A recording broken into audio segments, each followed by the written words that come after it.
Cricket from the Coat Hangers, and you're listening to Drop the Mic. How you doing, son? I know a lot of cops, and they said your friend's locked up. Friends? You're just a trainer to me, right? I'm sorry about what I said to you back at the gym. It was just me talking. I didn't mean it. Look, you need to stay away from me. Man, don't touch me.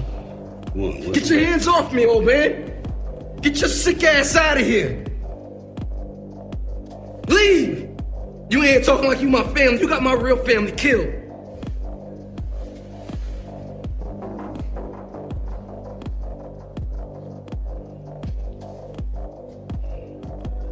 I ain't leaving till I tell you what's on my mind. You hate me, that's what it is. Or maybe you're mad with somebody who ain't here, Donnie, who can't defend himself. You know? I understand you're going through, young man. I swear, I've been there. And I know what it's like to feel abandoned, to be mad at everything. But you're a better person than that. Forgive him. This is nothing you can do about it. It's taking a toll on you. You're still caught in the shadow. Gotta move, Tony. Just leave, man.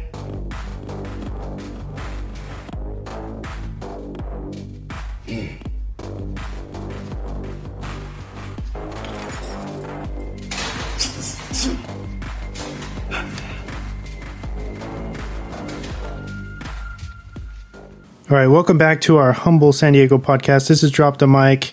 I am your host, Wesley Swanson, and alongside me tonight we have James Warney. Hey, what's up, guys? And DJ Onarres. What's going down? Noticeably, you're not gonna hear Diego Luna, one of our regular hosts, had to sit out tonight due to work responsibilities. But shout out to him if you're listening to this. Hopefully you're going to listen to this because you're not involved tonight. What's up, man? We hope you are staying safe. Yeah. So this week, we are starting off our first episode of February with a review for Ryan Coogler's Creed as a way to honor Black History Month. But first, James will start us off with some of our regular pop culture news. And now for a special news report brought to you by Drop the Mic. All right, James. All right. So it looks like, let's see here. Sorry about the delay. It looks like Sonic, the sequel for Sonic the Hedgehog, is going to start filming this March. So if you guys are excited for that one, if you like the first one, we're definitely getting the sequel with the whole cast returning for that one, the main cast basically. You excited for a sequel to this one, Wes, or Tiny? Yes, sir. I can't wait, dude. I can't wait to see more Jim Carrey if he is in this one. But yeah, I would assume that he's going to be back. I mean, he has to come back, right? The main villain, after all. So yeah, dude, it's going to be fun.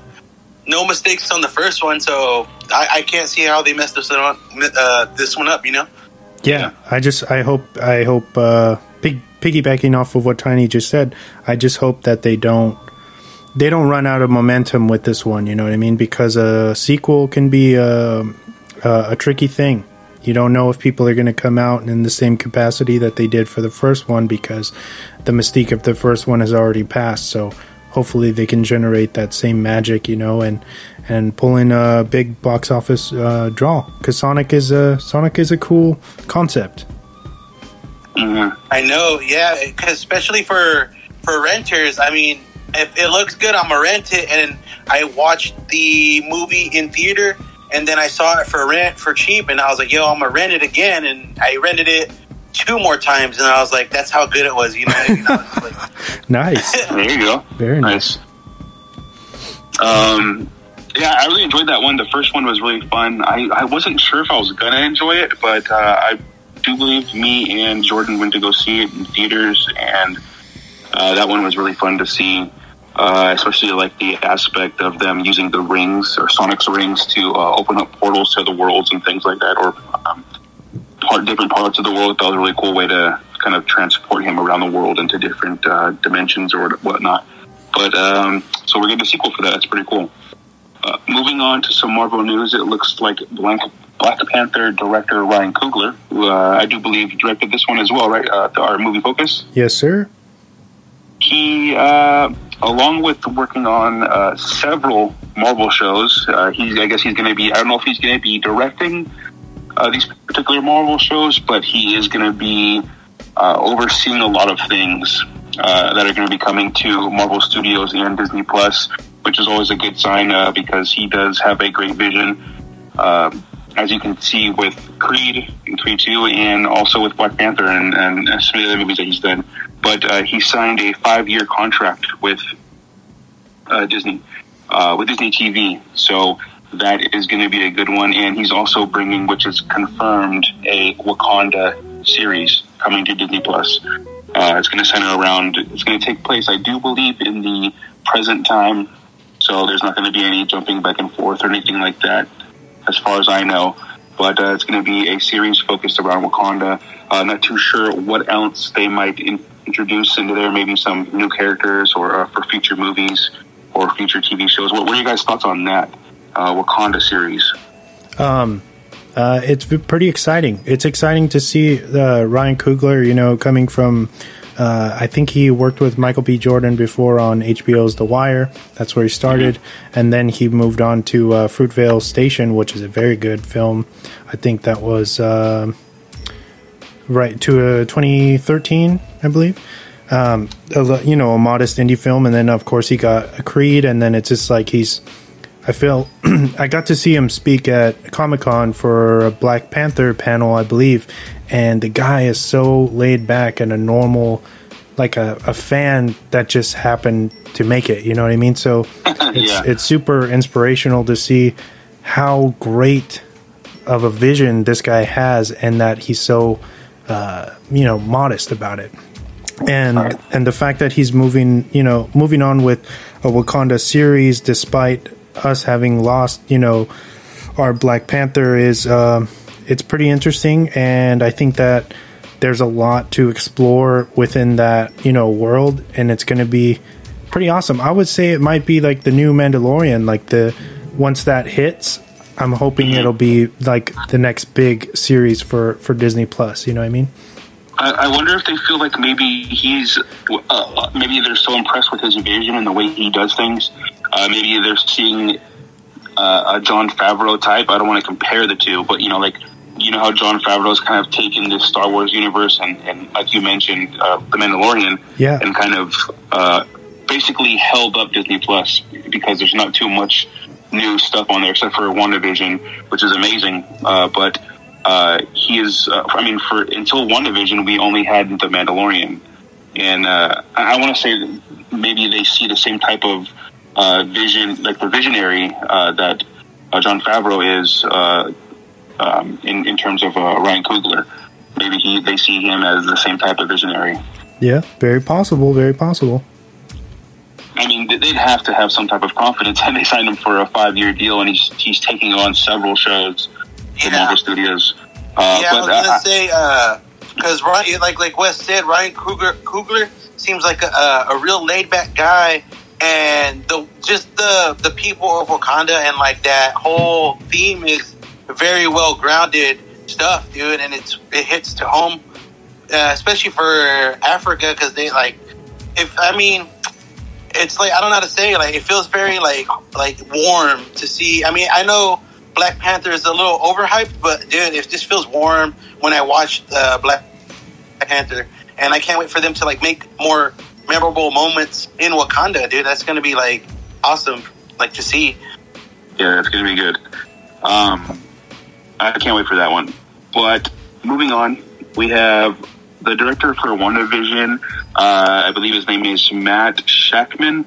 Revealed that he's actually collaborating a lot with John Watts, who is directing Spider-Man 3, the new Tom Holland movie. Mm-hmm. And they're kind of teaming up in a way to make sure that the handoff from WandaVision goes smoothly into Spider-Man 3. So it looks like at the end of WandaVision, that will lead directly into Spider-Man 3. So hopefully, if you're enjoying this, you like what you're seeing, and hopefully by the end of WandaVision, we'll get a little tease, maybe, of Spider-Man 3. I know they really haven't been filming too much of it, but I'm excited for that.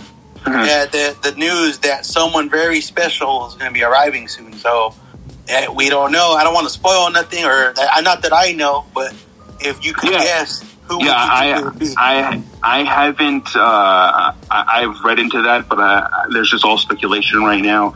I do believe it was what is her name? Olsen, the main actress for Elizabeth Olsen. Yes, there you go. She had hinted that they're having a Luke Skywalker type moment for WandaVision. So if you're not familiar with Mandalorian, there's something that happens, but WandaVision is having that same type of appearance in, I'm assuming, the last episode of WandaVision. So maybe they're a tie-in as well to Spider-Man 3. But I'm excited. I really don't know who they would put in there. What are your thoughts on that, Tiny? Do you have any type of, or who do you want? I'm thinking Doctor Strange, but they could go something so different that I don't think seeing Benedict would excite me that much. But they're because they're hyping it up to be something crazy. Yeah, I don't know. It could be a super new villain. I don't know, man. It's gonna, but yeah, I'm excited for it. Can't wait. And my last bit of news here, let's see. There were some set photos of for Thor 4, Thor: Love and Thunder. It shows Thor in his new costume and Star-Lord, or both the Chris's in their new costumes or outfits for the new movie. Thor looks pretty much like an 80s rocker, I guess you would say, with like a bright red and black leather vest with a bunch of like studs and stuff on it on the shoulders, and of course showing off his biceps like you would imagine Thor would. But it looks pretty good as far as the images that I can see. Star-Lord looks pretty much the same, a little bit of different color with some kind of shoulder pads on the suit. But other than that, I think that's it for my news. One last thing. I guess Zack Snyder was asked or what he thought of his quote-unquote toxic fan base that surrounds him and the Zack Snyder cut. And he actually said, in what world does this toxic fandom, quote-unquote, raise hundreds of thousands of dollars for suicide prevention? How is that a toxic fandom? They've probably achieved more than any other fan base out there. So he does have a point there. That Snyder Cut, I know they had a GoFundMe page, something like that, to help raise money for suicide prevention. So I think that's awesome. And I thought that was pretty interesting for him to kind of give a nod to all his supporters for actually getting the Snyder Cut made. So that's it for my news. All right, I'll go next, Wes. My next, I'll start out with saying that this is bad news. If you're fans of Saved by the Bell, Dustin Diamond has passed away, aka Screech. Besides the bad news, I got another one. It's different. Idris Elba is developing an Afro future sci-fi anime for Crunchyroll, which I think is something dope and different and something we could use right now, because I don't think we are seeing too many Afro-American animes. So that's also interesting, I think. What do you guys think about Idris going in with that? Oh, yeah, I haven't heard of that yet. I think Idris, for me, his stuff is, like, when he ventures out to, like, weird things, it always seems like it suits him. He kind of seems like someone who would go out there and venture into something like anime. Like, you wouldn't think he would go into anime.